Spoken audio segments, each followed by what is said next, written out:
Hello all, welcome to Scrap Kitchen. For those of you listening, this episode is called War and Peas. This is the newsletter / podcast where I document managing a farm in the US while trying to find a future farm in the UK, and where I find joy in the privilege of getting paid to work outside while the planet burns around us. Okay, that sounds a bit dire, doesn't it? And at times it feels a bit dire, with temperatures reaching over 50 degrees in India, reminiscent of the horrific opening chapters of Ministry for the Future, 14,000 acres of wildfires currently raging in California, and the ongoing genocide in both the Congo and Palestine. I am not here to tell you that farming, regenerative or otherwise, will save us, though to some extent I believe it will. But in the same way, I don't think voting alone will save us, especially when both my country's candidates are so bleh. And by this I mean Labour is racist, no longer supports labourers, and is a general disgrace, but what other option do we have? Are we going to divide the vote and let the Tories win again? These things alone won't save us. But I have found, and this is just personal experience, that the climate anxiety subsides. Hell, the general anxiety that I feel at the state of the world has been somewhat helped by physically doing something about it, by growing food day in, day out. Smoke or rain or almost non-existent snow, through last year's drought to this year's early heat. The only thing that has kept me from panicking is having my hands in the dirt and getting to see people light up when they pick a tomato or try a turnip for the first time. And in knowing that what we feed people hasn't been grown at the expense of the land we steward or the people that grow it. Big up the living wage that we're earning at the moment. And for that, I will always be grateful. My current farm updates. By the end of this week, I was feeling pretty exhausted, as was the whole team. We've been pushing our way through May, and the end seems almost in sight. I mean, technically it's June, but still, we have 2 big projects to go. But for now, we can celebrate the thousands of plants in the ground, weeded, watered, fed, and tended, and so much harvesting. In total, I think we harvested 2,800 pounds of asparagus, and we sold every single stem. And now comes the cyclical nature of farming. Suddenly it isn't asparagus season anymore. We've opened up our 4 acres of strawberries for you pick this weekend. In poured the public, and suddenly it's strawberry season. TM. Now come, hopefully, 6 weeks of people picking luscious red berries and of children dressed as strawberries, their faces covered in the spoils of the field. There's a running joke that we should weigh children before and after they pick strawberries. But really, how much can a 5-year-old eat? And also, what could be better for showing them where their food comes from? While some part of me was dreaming of the day where we would have consecutive days off, not harvesting asparagus, another part of me is already mourning the end of asparagus.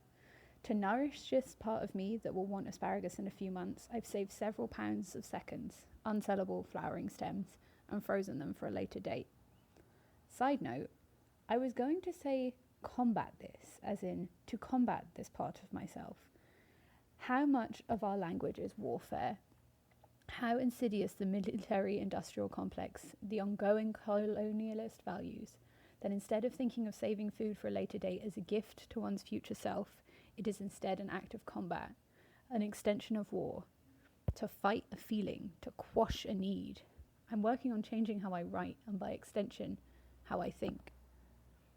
Side note, thinking on the violence in the language that I use brings me back to an incredible breakdown by Ismatu Gwendolyn of I start with the recognition that we are at war, conversations with Tony Cade Bambara. In it, Bambara explains that our responsibility to ourselves and others is to tell the truth, and then within that truth is power. War is ongoing. The war on drugs, on people of colour, the war on the poor and the working class, the control and use of resources. We are still at war as we were when she wrote this in 1983. To not recognise that every day is a fallacy, an untruth. Bringing the side notes together, or side note number 3. Both of these things can be true at once, that we are at war and also seeking peace. To not acknowledge this war, or an ongoing genocide, say, is burying your head in the sand, and at the same time you can still work towards peace in your thoughts, in your communities, in your actions that stand up for those who are in active marginalisation, in the way you spend your time and your money and your life. All of this from wanting to combat a future need for asparagus. I digress. I seem to always digress. This time of the year is one of rapid growth.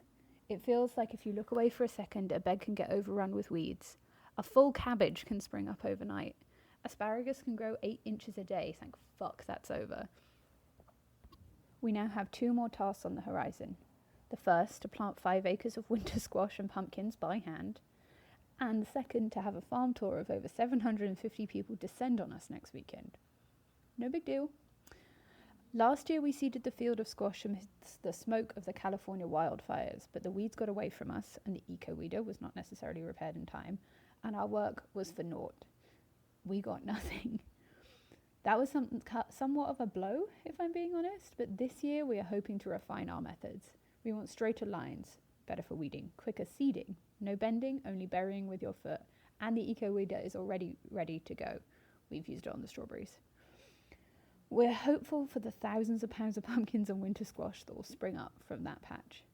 And as for the tour, bring it on, I guess. We're working on better signage for the U-Pick block, and we've gotten together a farm map and a brochure, so we're kind of set. Hopefully. Maybe.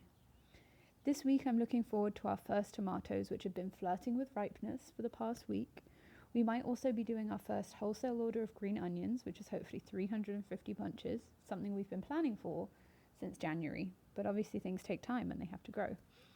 Oh, and we harvested a lot of kale last week, which was glorious. The chard is still struggling under the deer pressure, and who can blame them, because it is delicious. And the peas have finally been harvested for the first time, though mostly they're just a snack when we walk past them. There's lots to come, there's lots to do, and I can't wait, honestly. Future farm updates? We're currently talking to an incubator scheme in the south of England and are hoping to have a call with them soon, and then if we fit well, we're going to submit a business plan to them this month. We're also working on the land match scheme business plan, and now we won't be working 200 hours this month. We might actually have more time to do that. The unions are really on to something when they fought for weekends, am I right, ladies? I've also been in touch with various contacts sent my way, thanks mum, who run farming collectives or own farms, and I am well aware that this time of year is the worst for farmers, so I'm not expecting fast replies for another month or so, maybe more. Usually things calm down in September. Cyclical living. Anyways, we are on the crest of the body/mind consuming work. It's all downhill from here in a good way.